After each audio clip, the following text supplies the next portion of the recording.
Hi, and welcome to the ULM How-To video series. This video will show how to log into myULM portal.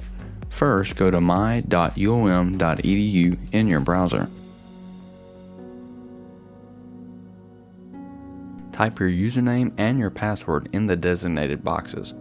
If this is your first time logging in, your default password is your date of birth dash the last 4 digits of your campus-wide ID, 2 digits birth month, 2 digits birthday, 2 digits birth year, dash the last 4 digits of your campus-wide ID. For example, if your birthday is March 2nd, 1998, and your last 4 digits of your campus-wide ID are 5678, then your password would be 030298-5678. If you're not sure of your username, it can be found by clicking the gray Help tab. Enter your campus-wide ID number into the box to display your username. If you are unsure of your campus-wide ID, it is on your acceptance letter.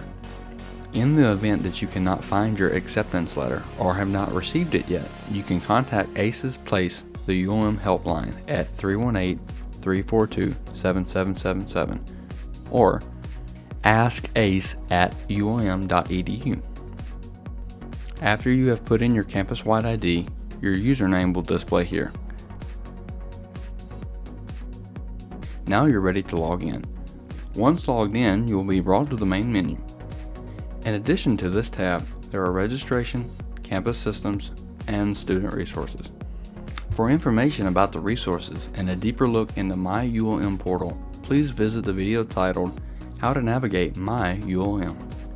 This video should have showed you how to successfully log into myULM and locate your username if you did not already have it.